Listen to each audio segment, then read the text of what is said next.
Mesut Ozil. Oh, what a player. What a player. I wouldn't say he's like one of my favorite players of all time. Just because I can't lie. At times, he was almost like too nonchalant at times. But the technique that this guy possessed was crazy, chat. Like, such a technically gifted footballer. Of his gen, I can probably name players that are more technically gifted than Ozil on like one hand. I think people forget as well too, young Ozil, how like explosive the guy was, right? Like he was never like, I don't know, CR7 for example, but young Ozil, like World Cup 2010 and before, and maybe even a few years, like he had some explosiveness to his game, bro. The way he destroyed Ashley Cole against England, the guy could run. I think we have this idea of Ozil because he's so he's so lackadaisical and nonchalant, like jogging at times. Like he wasn't a great athlete, but Ozil was a very good athlete.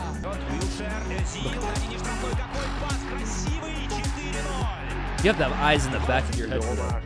Look at that, man. His combination with Ronaldo, his connection that he had with him, incredible.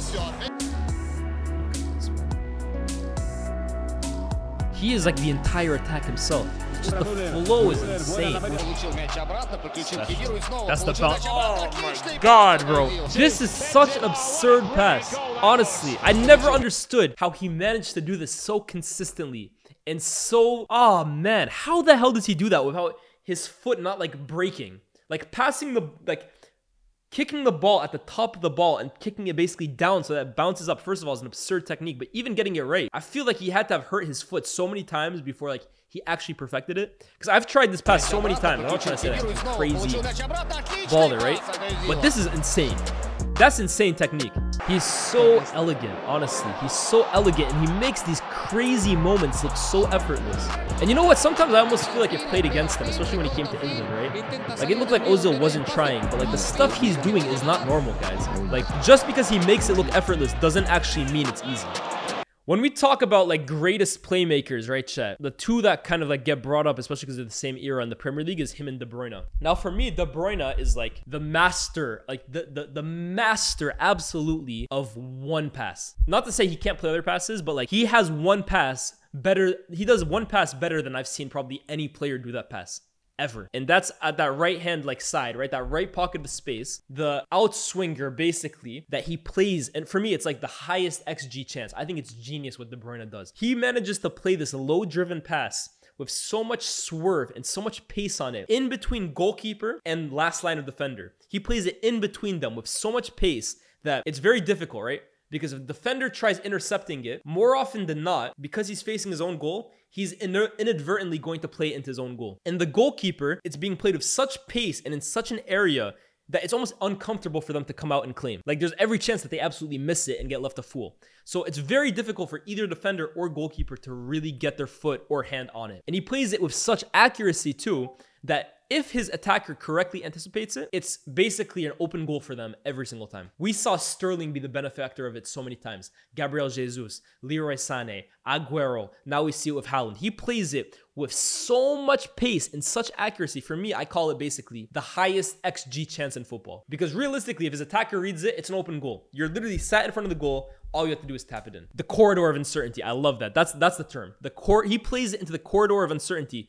Such regularity. I have never seen a player, in my opinion, do it as often as he does. And it's like, the thing with him is too, he doesn't play it in the air, which sometimes it's difficult to anticipate as an attacker. He plays it on the ground or like a little off the ground. But that's his pass. And that's not to say he doesn't have other passes. We've seen De Bruyne, even on the left sometimes, that outside of the boot, like he's a very inventive player, but that's his specialty, right? And De Bruyne's weight of pass, for me, again, the weight of pass that he plays that pass is sublime. It's never too heavy. It's never not reaching his attack. It's played perfectly, weight of pass every single time. And in that sense, this might be controversial. I actually think De Bruyne's weight of pass is better than Ozil. But what makes Ozil so special is his creativity, his inventiveness, his vision. Ozil is the most inventive and creative playmaker I think the Premier League has seen. I think so. Honestly, I think his playmaking and his vision and his creativity are the best I've seen in the Premier League. Honestly, right? Like, we're seeing some of these plays, how he even thinks of to do a back heel in this situation, or to kind of flick it on without even looking at who's behind him, but just knowing someone's behind him. Or even like, for me, playmaking, it's not just chance creation. It's like how you bring the ball up the pitch, how you get everybody playing, how you make plays, the dummies that he sells, the feints that he sells, like the combination plays. The goal against Leicester for me, which he basically starts from his own half and then gets to Aubameyang on a play. There's very few players in Premier League history that are able of creating that kind of move. And this isn't me saying, oh, Ozil's better than De Bruyne is better than Ozil. I always tell you guys, right? My favorite thing to say, every player has his strengths, every player has his weaknesses. Ozil, for me, just like almost every player I've ever seen, cannot play that pass that De Bruyne does. And if we're talking about efficiency, maybe that makes De Bruyne the best. Because when you have a move that's that effective and that efficient as he does it, it's hard to argue against that.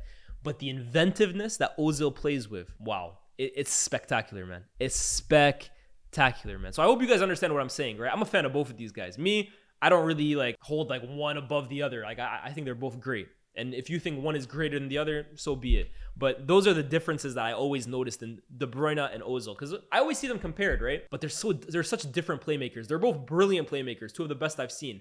But the way they go about their business is so different. Yeah, Clásicos, Ozil used to do his thing, man. There were Clásicos, not like an absurd amount, but there were some Clásicos where Ozil was the best midfielder on the pitch with like Alonso, Xavi, Iniesta, Busquets, Khedira. He was the best midfielder on the pitch in some games. Ozil's way to pass was really good. Don't let me like downplay it. Like I think De Bruyne has like all-time great way to pass, but Ozil's way to pass was special too. But it's the inventiveness, right? To pick out this pass from like that's an amazing pass. But to pick it out from this situation and play the pass that he did, you have to have crazy vision to do that. Özil. Space to run into, and Ronaldo ahead of him. I'm so sorry, Chad. This is the definition for me of football genius. Honestly, this is genius. This is a genius of the game. Woo! I'll say this as well too, Chad, right? And this is coming from a massive Alexis Sanchez fan.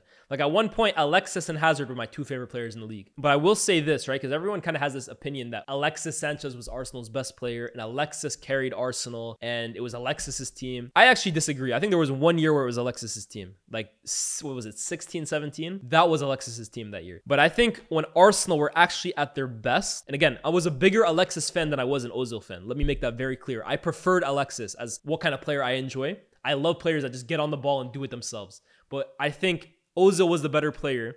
And I think Arsenal were at their best when the team was going through Ozil. Like when Ozil was the conductor and Ozil was the best player and Ozil was the fulcrum for everything, that's when Arsenal were at their best. Because I think Ozil's best play made everyone around him better. What I'm about to say, again, I'm a massive Alexis fan. I think Alexis playing at his best made Alexis better. Alexis Sanchez's play was all about his stats and how can I get goals and how can I create moments. But Ozil at his best really made the rest of the team click. And that's why I always think like Alexis is an individual. Alexis is a match winner. Like you can get him the ball and he'll create you a moment and score. But Ozil is really who gets the entire team clicking. And I really think Ozil's best seasons, or sorry, Arsenal's best seasons when they came second in the league or third in the league that year, or when I think they finished fourth in Alexis. For me, that all came when Ozil was at his best. That's the way I kind of view it. Do I think Ozil was at his best at Real Madrid? Absolutely. Even though he had some very good seasons at Arsenal. And look, they gave Ozil Giroud at Arsenal, man. There's no disrespect to Giroud. Giroud has carved up a very good career for himself relative to his talent. But Ozil, man, at his best, deserved a gunman next to him. Like I remember there was a summer where they wanted Higuain. There was a summer where they wanted Benzema. That's the kind of center forward that a playmaker like Ozil truly warranted, man. And I think that's a big issue, both with Ozil at Arsenal, but even Pogba at United, right? You're giving players of this quality not a good enough supporting cast to really match what their talent deserves, because then they could have really massively challenged for major honors. Because Ozil, man, at this level of playmaking, needed killers around him.